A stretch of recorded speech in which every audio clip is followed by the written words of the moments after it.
Hi everybody. So I know this video doesn't... so one of the challenges with videoing and documenting all of your work is that I'm not a videographer. I'm not anything like that.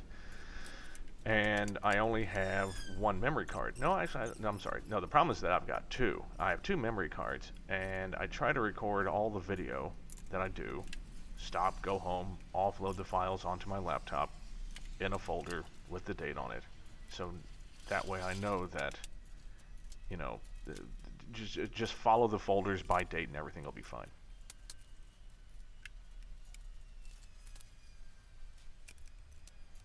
But somehow I screwed this one up. This is actually previous. This should really be like 2 videos back.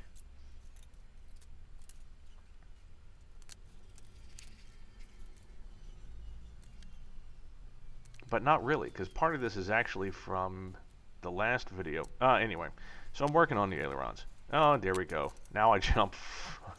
Oh, Jesus. Yeah. Yeah, it's just an honor to be nominated with this quality. Anyway, forget all of what you just saw. So here we are, mocking up the actual leading edge of the aileron. This is nice. Unlike the elevator and rudders so far, which have had open leading skins that you had to wind up bending, this has a preformed edge, which is very nice. Really like this. I could get used to this. And you use a few pieces of wood to sit it on so that it doesn't sit on top of the clecos.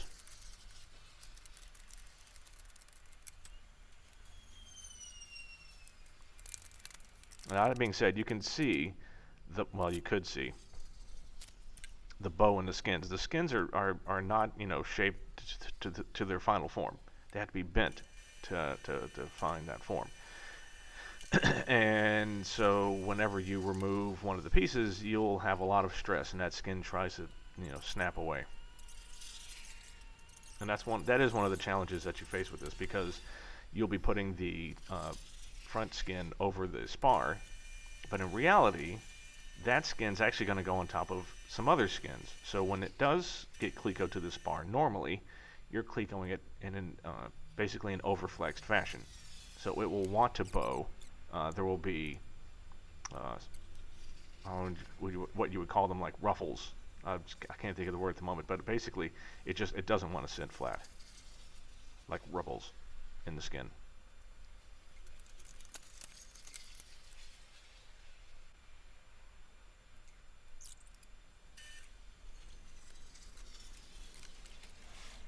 And I forgot which way the camera was pointing.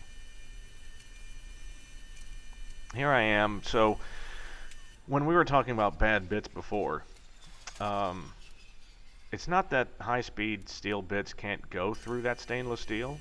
It's just that doing it with a hand drill is an absolute nightmare. I wound up enlarging at least one of the holes in the skin. Thankfully not beyond the number 30 hole size that it was going to eventually be, but just trying to get one of those high-speed steel bits to start drilling into that stainless steel bar, it'll just start to wonder. So I actually found that if I place them into a vertical drill press, like you can see me using right there, I could actually make it through that steel pipe. The problem is you really have to have that pipe in place, clecoed in place, if you want the holes to be correct.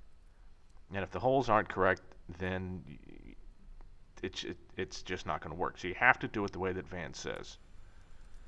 I thought I could do it. Otherwise, I was wrong.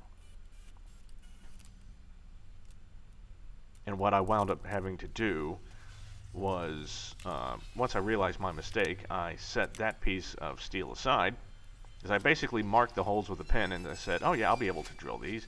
And I drilled them, and I put them back into place. Lo and behold, it didn't work.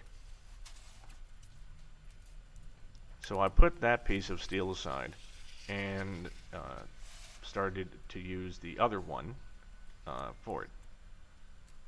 So So basically, I was working on the left aileron. I put the left piece of counterweight away and used the right because I hadn't screwed that one up yet. Anyway, life lessons, right? So we'll continue to work on it. I think I wound up between this video and the next actually going and getting the nice carbide bits, or cobalt bits. So anyway, should get better in the next video.